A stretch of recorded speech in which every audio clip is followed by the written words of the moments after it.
Let's get going. Let's get going. We got stuff to do. There's We got football to things watch. Football to we, watch. we didn't even get a football game on here at the Rainier No, Muni at 12:05 on a Saturday afternoon. No, but I do know that Penn State was up by 3 for Illinois, and it's hard pressed for me to cheer for Illinois at any one time except today. I turned on game day about 10:35. Did you see the great game day? The great game day, good crowd, and the football game started, and I think I made it about 2 plays, and I fell asleep. Dwayne The Rock, Rock? was there, and he was more fun. He knows a little more. He knows a little about football. He knows a lot more than he knows, and he's got a personality to boot. And so, I mean, he's like Barkley and Bradshaw and the rest of those guys, but he knows what he's talking about. Yeah, He's a he pretty could good do. actor. He could do that job. Oh, he very well. He very well could do that. And the other one they had, of course, was, it's amazing. Who would have suspected at the beginning of the year, now that we want to jump into college football, but that the primetime game was going to be Colorado and Colorado State. I use the word primetime because it's going to be on at 9:30, and of course, primetime is coaching. And did they go to 3-0? Undoubtedly. Undoubtedly. Yeah. Gosh, I hope you're wrong. No, there's nothing you can do about it, and we can get into it a little bit later, but I've thought about this for a little bit. So you watch game day. I watch game day, right? So they got the view of the beautiful mountains in the background, right? Yes. And I'm going, I've been there. Because Minnesota played there when I was a manager for the football team, and we got to go there and do our thing and whatever. So there's ESPN there, and I'm like, ESPN's in Colorado. I thought Fox Sports was in Colorado for the second consecutive week. So I turned the channel over to Fox. Honest to gosh, they're looking at exactly the same part of the building. I don't know how they got each other set up so they couldn't see each other, but they're looking at the back end of the back edge of the stadium, and one crowd is looking like this and the other one's looking like this, but you couldn't tell that the other one was there. I don't know how they did it, but those two, they're both in Boulder. They are there, and they're all there. They're all there to make money. I mean, it's so hot. Even the bartender puts sunglasses on here. This is Saturday game day. It's game day. Just like Deion Sanders, he wouldn't take his glasses off. So of course, when I turned it over to Fox, primetime had just showed up on the show. Yeah. And all the analysts had their mirrored shades on, just like over here. Yeah. And he spoke to the crowd last week when Fox was there. So he turned around, and of course they were talking about what the Colorado State coach said, that when you talk to somebody, you remove your hat and your sunglasses, and you talk to them man to man. That was the way I was brought up. And so primetime got up there and basically said, he talked about my mama, so and then the crowd had to say, it's personal. Yeah. And they talked about my clothing, so it's personal. And so it went on, and anyway. Well, there was a big sign back there. Prime time wears his sunglasses at night, and I just thought, there we go. It's kind of an image thing, and so there we are. 1-11 last year, 2-0 this year. Yeah.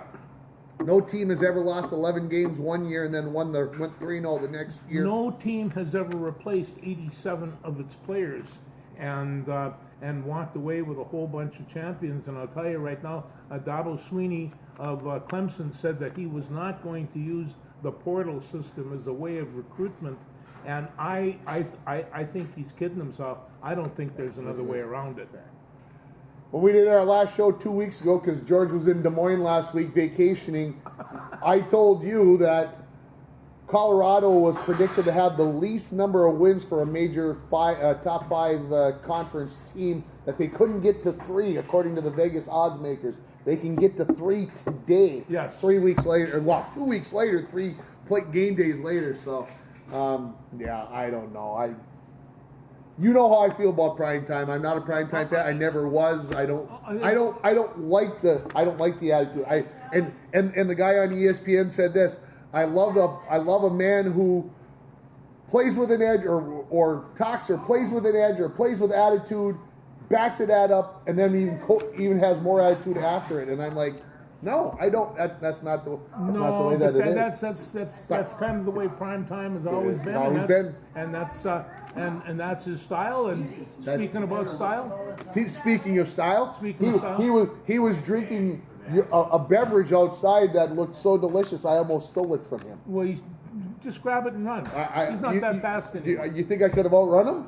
Well, he can't go very fast either. Maybe not. It's All hard right, to say. so Let's get serious here. Yeah, let's get serious. Yeah. Like we're always serious on this show. Yeah. College football today, not a lot of a big excitement. They said Penn State in the top 25 is favored by 14 points. That's the least amount of any team in the top 25. Well, and I'm going to tell you, I take a look at that game, and I know just top 10, not top 25. how big a pain in the butt Illinois has been to Minnesota, and I suspect they're going to be that way. And this is a very well coached, very talented Illinois football team, and they're playing at home, and so I think they got a shot to upset these guys. That'd be great. And Penn State, on the other hand, has to say, hey, am I good to compete with the other two, meaning Michigan and Ohio State? And they haven't determined that part yet. So, it's hard to say. But we've got Northwestern's at Duke, which is kind of an interesting game. Bunch Duke of is smart coming people back. playing football, Bunch right? of smart people playing football. And of course, last year Syracuse and Purdue. Oh, had an yeah, I interesting saw game. that. And they're back on the list. And there's just some good games that are going on. So let me see. I take a look at the NSLC. Sioux Falls at UMD. This is a big game. Big game. Big game, guys. Dog stuff on, man. And then Winona State's at Bemidji State. That's a big game. I'll tell you why. Because Winona State's pretty good too. And so. And it would do your heart good, but not your grandson's heart's good to see Bemidji State lose. Hey, listen, blood's, but football's important, so we won't worry about that. And then, of course, Mankato State, they have the upper hand because they play Minot. And I think Minot might have won a game, but I'm not entirely sure. Well, Minot is, that has been synonymous with losing football for years and years. So. Army beat Texas San Antonio last night, 37-29. Okay. They are undefeated so far, and they're playing well. And so we'll see what they got. Jacoby Buchanan, 6 foot tall, 255 pounds. They say he's slimmed down, and he's a knock him. More marching? I think what happens is this guy leaves West Point. He's going to join Armor because he could be his own tank. Sure. So and Navy, and I watched this one. I pulled for the Service Academy. Navy lost to Memphis 28-24, and they were on the drive to win the game. Football, Tim, as you well know, is a matter of opportunity. And you get, it's like... You get so many games. And the coaches would say, you don't have even an opportunity to win. You have an opportunity to be successful. And that's how you task analyze whatever it is that you're doing. Yeah. And so when you take a look at this, I just kind of think that there's going to be some good games going on. And I'll tell you, another one? St. Thomas is playing Harvard at noon today. I'm real curious, and that's on ESPN Plus. And they got to play, and St. Thomas played at South Dakota last week. Yeah. And not to take, I want to let you finish your point, but South Dakota plays in a dome. Yes. And they opened that dome in 1979. You know who they played? St. Thomas. When St. Thomas was a Division III and South Dakota was Division II. First game ever at that dome, 44 years early. Anyway, it was 7-0 in the fourth quarter, and I didn't get a chance to finish watching it. But I do know my good friend St. Thomas Joe Boyle is out there for the football game. But the problem of it is there's also a hurricane that's in the area, and I'm not sure if that's hurricane ball or whatever it is. But St. Thomas, what you're watching here is the birth of a Division I football team. Yeah. They have money. They have notoriety now, and they're the only other Division I football team besides Minnesota in the state. And so they have an opportunity to do this, and they have, like I say, they have the money and they have the influence. I'm kind of pulling for them. Let's see how they can do out there. Yeah, a couple other games I'm watching before the Colorado State game at 9 or 9:30. Tennessee's at Florida. Big game. That ought to be. It's going to be an interesting. You don't go into the swamp, Tennessee, Florida. 25 years ago, that would have been the 2:30 game. It wasn't 25 years ago the last time Tennessee won, but it was 19 years ago. 2003 since Tennessee has won in the swamp. Yeah. I'm going to keep an eye on that. And then Central Arkansas is at NDSU. The one I'm going to keep a look at, though, is North Dakota at Boise State. And that one's on TV. That one's on TV. That one's on TV for you on FS1 this afternoon. Yeah. Well, by the time people get a chance to watch this, it'll be over, so I shouldn't say. But it is this afternoon when you can watch it. Washington at Michigan State. Michigan State with all their coaching problems this week. Well, We'll see. that's going to be curious. That'll be interesting to see how that pans out. And of course, we haven't mentioned that North Carolina is hosting a certain team, that other Division I team from Minnesota. The maroon and gold is going to be plentiful in North Carolina Chapel today. Hill? In Chapel Hill. And I'll tell you, the other thing is that, they have a very good team, North Carolina. They do. They have an All-American quarterback, an All-American running back, and they have a good many things. Their defense is suspect. And as somebody said, they really were kind of embarrassed last week by Appalachian State. And I'm telling you right now, if Appalachian State takes you to the limit, you shouldn't be embarrassed. That's a very good football team. It's a very good football team, yes. And so I take a look at this, and I think they're a little bit weak on the corners. I'm not so sure that they really have any idea what they're running against in terms of Darius Taylor. And if they can get a little bit of a ground game, and Minnesota will have to get a ground game to beat this team, I think they have an outside chance to beat them. I like that Hugging Game Day, how Lee Corso and Kirk Herbstreit said low scoring. We're talking like 18 to 12. Yeah. Try to make it muddy, dirty, grungy, whatever the terminology they use. And then Corso and Herbstreit both picked the Gophers to win in Carolina against the top 20 teams. So. And they picked Minnesota a couple of times last year when I was kind of hoping that they would, but they know what's going on, and so they have a tendency to pick Big Ten teams, and it's like Corso said today, I coached at Indiana. I hate Purdue. I hate Purdue. I hate Purdue. And it's just like, what else are you going to do?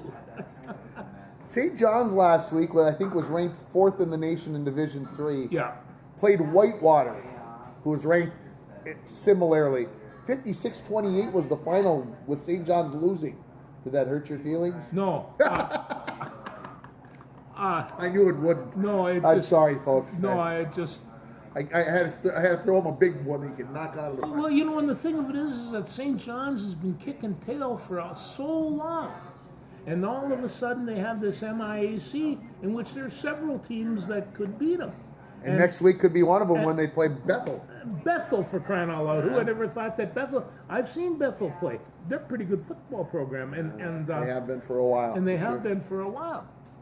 So, anything else college football, or shall we move on to the pro level? I'm just saying is that we got college football to watch until 11:30 tonight, and I intend on... At least 11:30 tonight, yeah. I don't know what time the Blue Show is going to start, but I'm going to be watching football till then. There you go. Yeah. Vikings are 0-2. Should we be concerned? It's one of the things where I saw a list where if you lose the first game, you have like a certain percentage. You lose the second game, you have like half that percentage, like 30% chance that they're going to make it to the playoffs. And we haven't even brought in Detroit's measurement yet. And Detroit, in case you didn't notice, did real well last week. Beating Kansas City Kansas City on the opening game was a good win. Yeah, and the thing if you would have told me, and I still don't believe this, when Detroit scored the go-ahead touchdown with just over 7 minutes left, I said to myself, sitting in the basement watching it, will Kansas City score only once from this time, or will they score twice?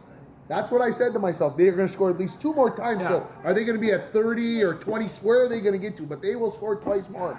They'd score anytime more and lost the game. That surprised me.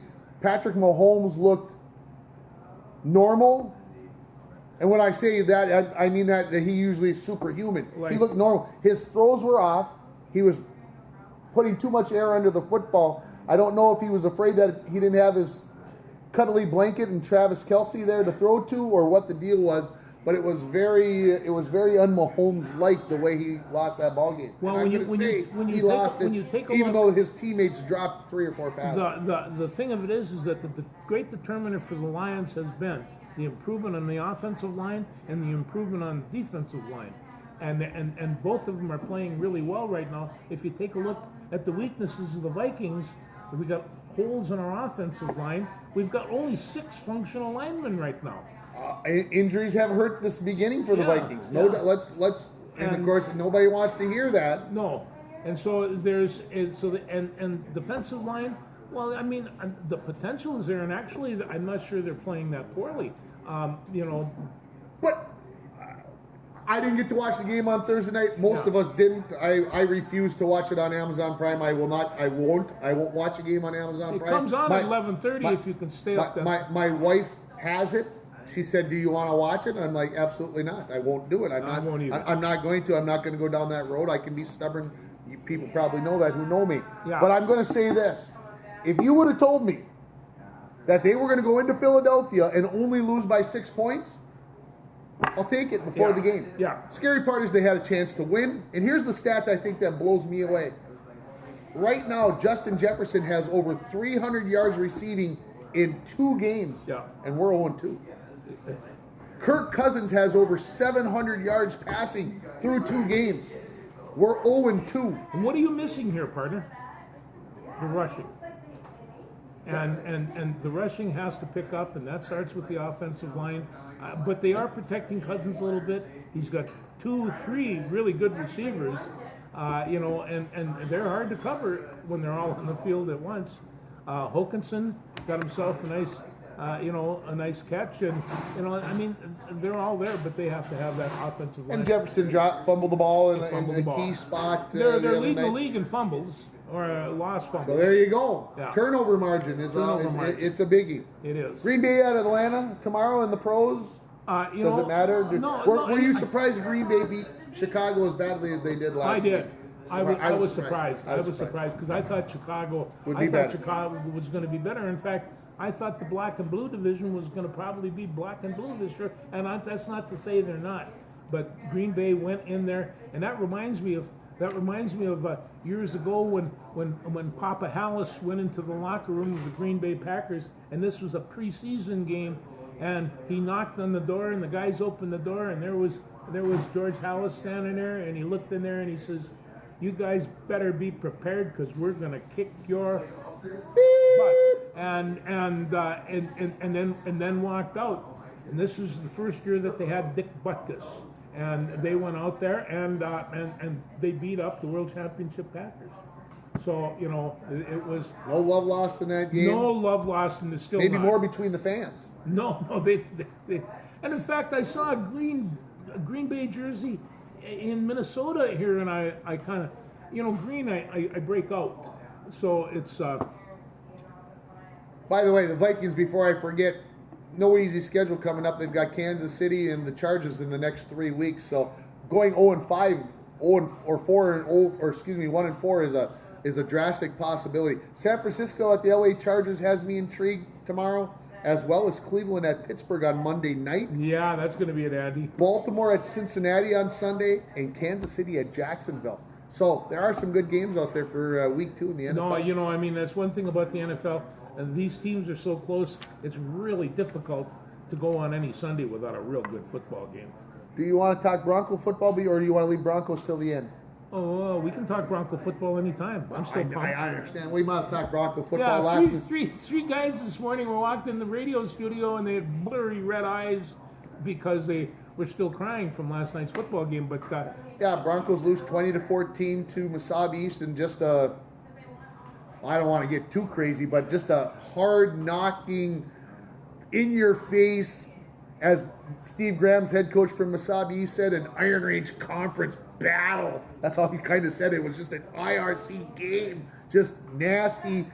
I won't say there were late hits, but there were punches thrown, there was finger pointing, there was talking, and these two teams don't like each other. They've been very competitive, and Mossab East has had the upper hand.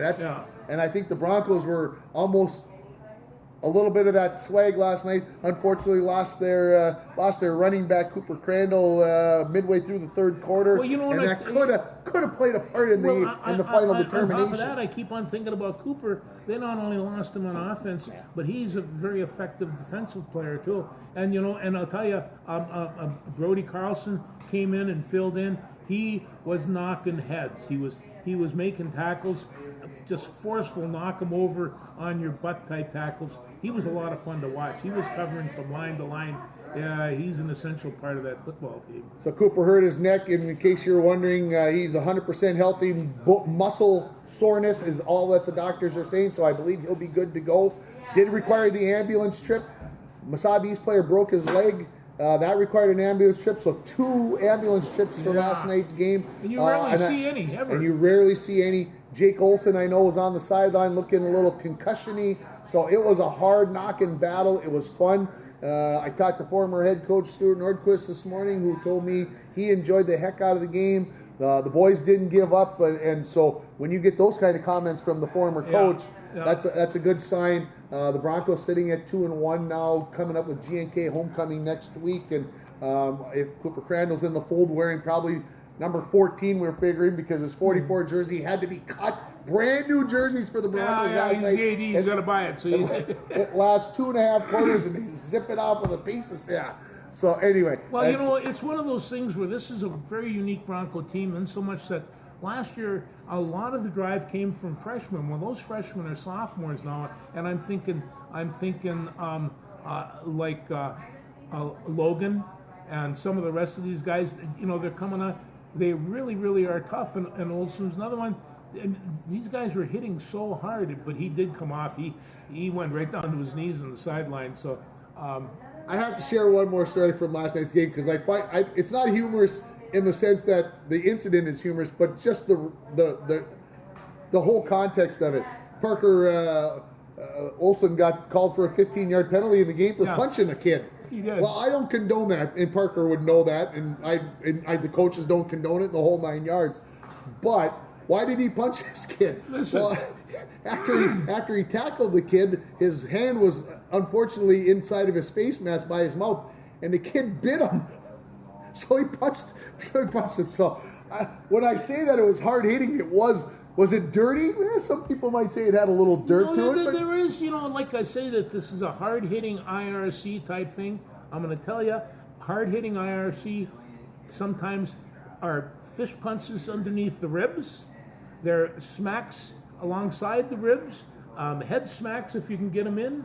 There's and they were talking about. Yeah, the head slap was legal when you played. Yeah, I didn't even know what a head slap hardly was, because you couldn't. Anyway, I still have a ringing ear for those. But, yeah. So anyway, it was a fun battle. If you want to watch it, go to yourliveevent.com and you look up in the archives. It's there. It was. I didn't get to watch a lot of it from my end with my new job. That's unfortunate.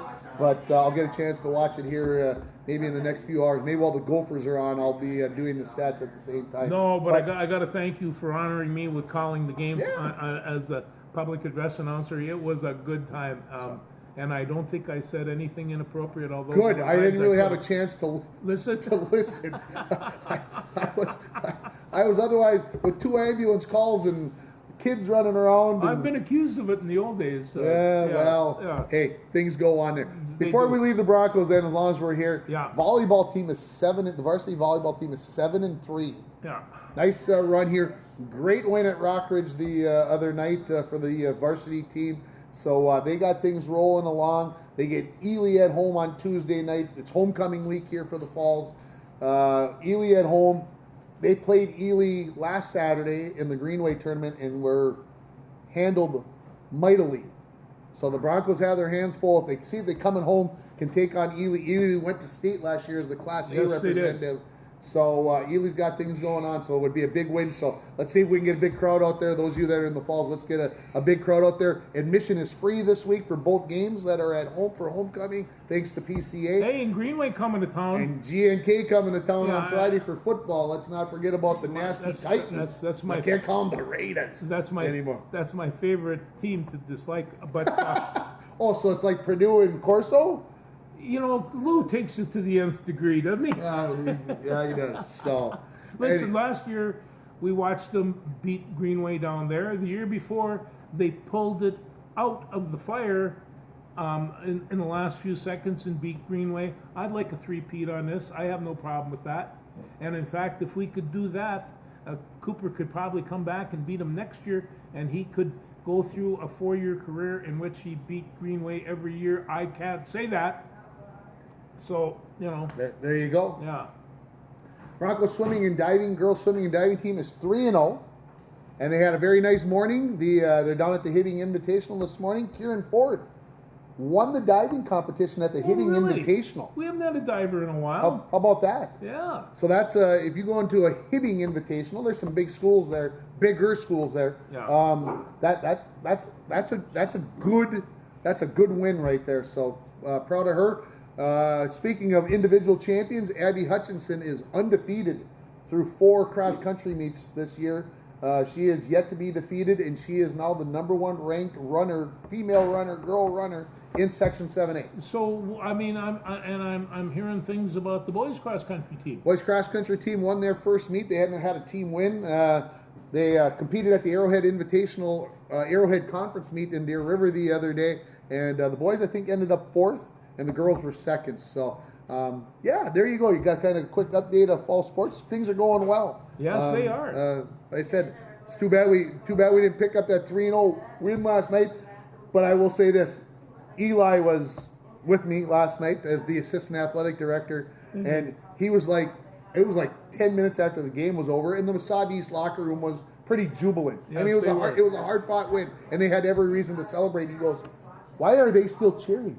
And I said, "Eli, you can't understand till you play a game on a Friday night in front of a crowd, and you go out there and play, and when you win on a Friday night, that's a big deal." They got an hour and 45-minute ride home, and they're going to be cheering every second of the way. So, I mean, it's just something that when you get there on a Friday night football is special. It is. And when you win on a Friday night, you put all that work in all week. Yeah. We did it as players and coaches. Yeah. And football is unique in the fact that you only play once a week. It's not like hockey or basketball or baseball where you can win on Friday and you might have to go back out and play on Saturday. Football, you play on a Friday night and you get a whole week to kind of revel in that victory, and it's a pretty good feeling. You know, I've been wallowing around in football, high school football, and college football in particular, for the better part of 7 decades, and last night was really a good time. I mean, to see all the parents there, they're standing Mini up there leaders. cheering. The mini leaders. I mean, They had a good time. they did, and they all went out there, and I says, "Here's the mini leaders. Stand up and cheer. That's why you're here." Listen, he's a poet and don't even know it. Don't even know it. Yeah, it's too bad about Maelstrom not being here because I was going to lambaste him. But Yeah, he didn't want to come up here and the dirty bugger. Get the business. So. Anyway, All right, let's move on to baseball. Let's do that. talk about the Twins' magic number at 7. the magic number is 4, and that's Royce Lewis. Wow. He has hit 4 Grand Slam 5. home runs. 5 now. in 4 of them in 3 weeks. Yeah, 4 of them in 3 weeks. He's hit 5 faster than any MLB baseball player by far in the history of the game. The smile on his face yesterday after that was, it was a smile. There was no 2 ways about it. So, you know, if you want to celebrate, he's still celebrating. Okay, so think about this. Okay, he's hit 4 in the last 3+ weeks. Yeah. How many guys get to come up with the bases loaded that many times in 3 weeks? No, this is a matter of luck for most of it. I mean, it is, but he's taken full advantage. Well, I don't think he's come up any other time and not hit a home run. I believe. Well, no, but what is he going to go look up there and say the base is loaded? I think it's time for another Grand Slam.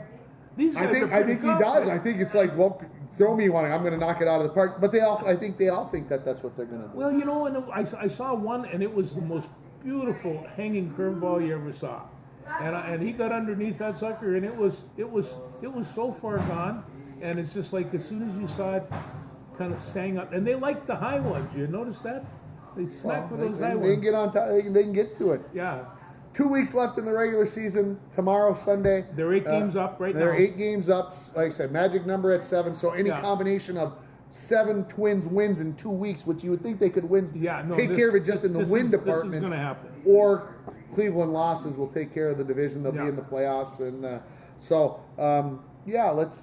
let's keep a good thing going. It's going to be interesting to see how they play it after they wrap it up Will they continue to play their guys, which I think is what they need to do? Yeah. Don't be giving guys a whole bunch of days off. Yeah. Give Carlos Correa a couple days off, but don't give him a lot of time off because all these guys need to stay dialed in. You don't want them all of a sudden sitting for a long time, so I'm nervous about that. Baltimore's lost. What are you going to say about Mr. Buxton? Who? Who's he? What? You got all these kids that are doing there now, and what are you going to do? Who's he going to replace? I think they should leave him right where he's at. Yeah, I don't see any other way either. Seriously, pinch hitter. Only a pinch hitting role for him. The rest of the way, don't mess with this thing. No. Don't whatever. That's me now. Okay, don't mess with a good thing. And a lot of guys would say, but he's a star. Some people would say that. Yes. Some people say he's a bum. Well, I'm not going to say that because I've seen him do things nobody exactly. else can do.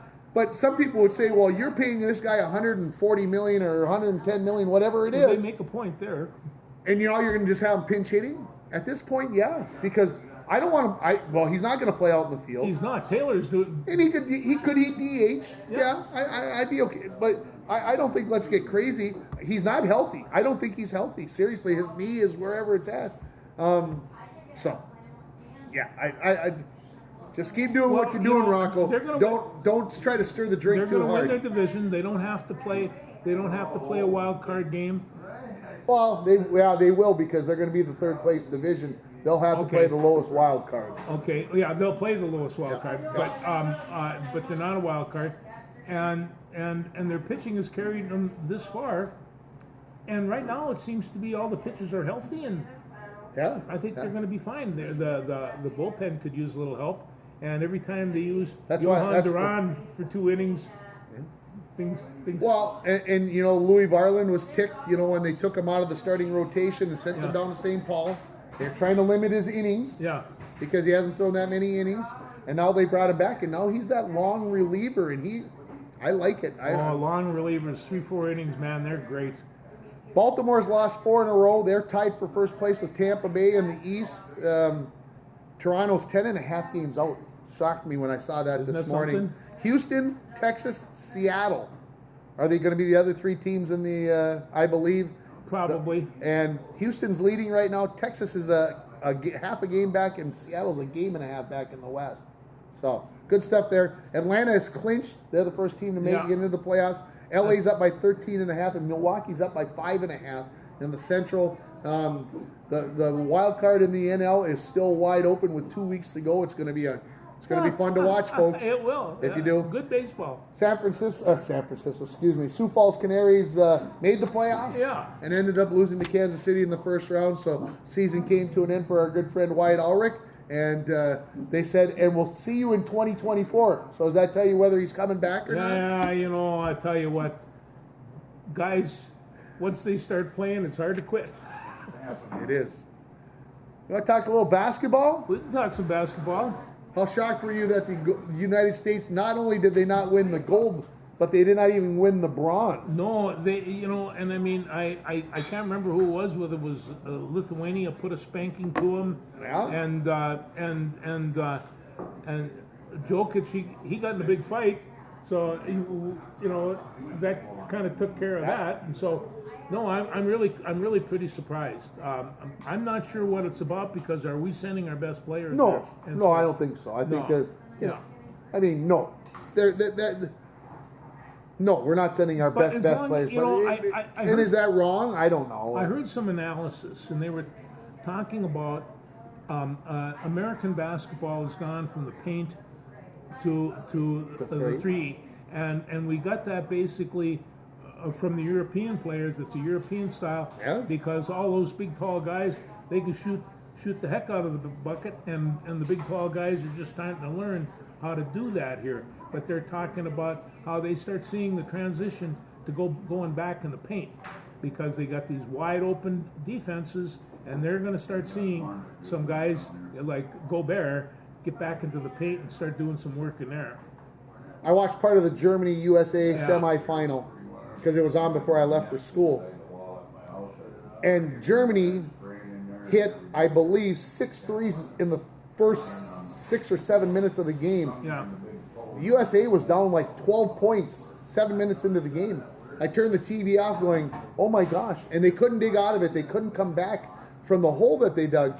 But you talked about the difference in the game. Germany hit all those threes, got the U.S. defense to hang out, and then they started penetrating. And there was wide open layups, and it's a different ballgame. It's different. It really is a different ballgame. But it's like through the 50s and the 60s, and when I was growing up, nobody outside the United States played very good basketball. Well, I got news for you. They're all playing pretty good buckets these days. So Absolutely. that's what we have sent over, and that's what happens with hockey. And who knows what's going to happen with football? There you go. See, the three foxes are here. Three foxes. See, the three foxes are here. The Timberwolves announced the other day that they have cut ties with WCCO Radio. No, what was that all about? Well, CCO felt like they made him no, I don't think it has anything to do with money. The Timberwolves announced that they are going to be going to a unique broadcast format for this year on a trial basis. And if it works, they're going to go. I think they are going to go completely internet based. Really? I believe that is going to be. They will not be. If you have a local radio station, you'll be able to pick it up on there, but they will still have Alan Horton calling the games. But I think they are going to be not a broadcast sense that you can catch them on a radio wave. You're going to be able to catch them just on the internet only, and then radio stations will have to pick them up that way. The last 8 or 10 years has just kind of caught my attention. Yes, there is a lot of that digital going on, and that's kind of the way it is. It's kind of like portal recruiting. This is the wave of the future. It's the wave of the future. Not... So it's going to be very interesting to see what that is. They said they are not announcing it fully till early October. Don't forget the season starts mid-October. I know. So they had something in the works. Let's talk about the Lynx a little bit. Yeah. What about the Lynx? Well, do they have a chance tomorrow to win a game? Well, I don't know. The last time they really stunk up the arena, but how do you think of Coach Reeves? She's the Olympic coach for a reason because she's good. That's what I think. She's hardcore. I love her. Oh, she takes no crapola. No crapola whatsoever. And you got all these young whippersnappers down there. I don't care how good you are. This lady is hardcore leather tough. So, it's I'm looking forward to see what she has to say. Yeah, Lynx got whooped up by Connecticut. They play tomorrow, game 2. Yeah. Las Vegas won, no surprise, right? Yeah. I mean, they won, 34 or 35 games, whatever it was. The Liberty, New York, that's who we figure. That's who Las Vegas will be playing in the championship. They beat Washington, and I can't believe somehow, some way I didn't write down the other matchup, but Dallas won last night in their first round games. So anyway, all the home teams won. That's the way it's supposed to work in game ones. Not that upsets don't happen, but there you go. Wild start training camp on Thursday. That's what I understand. It'll be interesting to see who they have in camp and who they keep and who they change for. Won't be long, and the pucks will be out. No. UND hockey first game on October 6th, Friday, October 6th. October 6th. We got tickets for October 7th, baby. Come on, dogs, we got to do it. Loons have 9 wins, 10 ties, and 8 losses. That's good enough for 7th in the West. Still a couple months, a month and a half or so left in the regular season. Well, the Loons have been playing better lately. What about Messi down in Florida? Oh my goodness! Yeah, and then he's not traveling with them. Not traveling with team. Not for this next game. He's not. How come? Because he's playing for Argentina in the World Cup qualifiers. See, you can't keep up with all this. Well, yeah, he's a busy guy. He is. Not this next weekend, but the following weekend. So 2 weekends away. Ryder Cup. Yes. Are we still jacked with LIV golf? PGA? Ryder Cup might overcome that just a little bit, but I was looking at some new LIV material, and after a while, I can understand why people say, I want to watch golf now, and and see where it goes from there. The Ryder Cup is in Italy. Beautiful country. So now you know what that means. A lot of hills. That means a midnight. That means like a midnight tee-off time. Yeah, so if you're going to watch the first grouping, you got to get up in the middle of the night to watch. Well, if there's late game football, then you can just continue it. Folks, they can't. They mess with the World Cup women's with it all overnight. You don't get sleep. FIBA was in the Philippines, Indonesia, and wherever else. It was all overnight. Now we're going to have the Ryder Cup. They're messing with the sleep schedule, George. They are. Come on. That's for sure. U.S. Open tennis finished up last weekend. Coco Oh, Gauff. you had to be. Coco did the job. You know, it's readily apparent watching her just how great of an athlete she is. Oh. The way she attacks the net, her strength, her speed. It's just And she's playing doubles and mixed. And you can tell when you watch her game that she's, and this was, I don't want to say that she's with the Williams sisters, but that's what the Williams sisters did. Yeah. They not only played singles, but they played doubles and mixed, so they got even more playing time. And I love to see what she's doing. You know, a lot of singles players won't play doubles because it will take away from, I think it's made her game even better. well, I there were times, and I mean, I'm not an aficionado of tennis, but my mouth when she attacked the net, I just go, how do you handle that? And even on the men's side, they got a guy that can hit the ball 149 miles an hour. How do you hit that? You know, how do you? Yeah. Take a guess. So I had to admit that watching the Open was pretty interesting. Djokovic wins the title on the men's side. Yeah. Minus he didn't only lost Wimbledon. He'd had would have had the Grand Slam. Still, what you're seeing here is a generational change. So just like in all the other sports. So anyway, it's I'm not a Djokovic fan. Yeah. You guys know I'm not a Djokovic fan, but you have to stand up and go, son of a gun. He's good. And Alcaraz, I told you I thought it was going to be Alcaraz for sure, and it wasn't. No. So it happens. What else you got? Anything? That's the end of my snowflakes. That's all. That's what I wrote down this morning. Oh, I was going to say, the Blue Bombers. Yes. Got to talk about my Blue Bombers. We should have talked about this during football. But I will say this. 2 weeks ago, they went to Saskatchewan. They always play Saskatchewan Labor Day weekend, and then they have the rematch the next weekend. So they play back-to-back weeks. Ooh, that's cruel. So they go to Saskatchewan, and they lose 32-30. Ugh. They came back to Winnipeg last weekend, 51-6. How's that for a statement? They get Hamilton this week, and should pick up another win. So yeah. Oh, the crowd's starting to come in now. You got to be We careful. better find our spot. Name the pig. Yeah. Thanks, Anything folks. else? Hey, by the way, George got to go and listen to. Who did you go down? Who'd you miss? We missed a week. We So saw you went to Des Moines and Taj saw. Mahal, Los Lobos, and North Mississippi All-Stars. And this past Thursday night, I got to go watch Jimmy Vaughn first, who I enjoyed thoroughly. Played Jimmy 8 songs at the XL Energy Center. He opened for Eric Clapton. Clapton came out and played for about an hour and 45 minutes. And he started slow. At 78, he started slow. And when the back half of the set came, he was in the zone, man. He was feeling it. It was fun to watch. There is new music coming to town in the next couple of weeks over at the Salty Gesture, and there is a guy named Charlie Pitts, and Charlie Pitts is a real live Memphis blues picker, and so he will be here the first week in October. I will be at that show. When you don't go to see live music as Live often music, as we yes. should, Yes. there's something about live music. There's something about being there with the crowd. There's Yeah. something about the whatever. It's enjoyable, and I'm glad.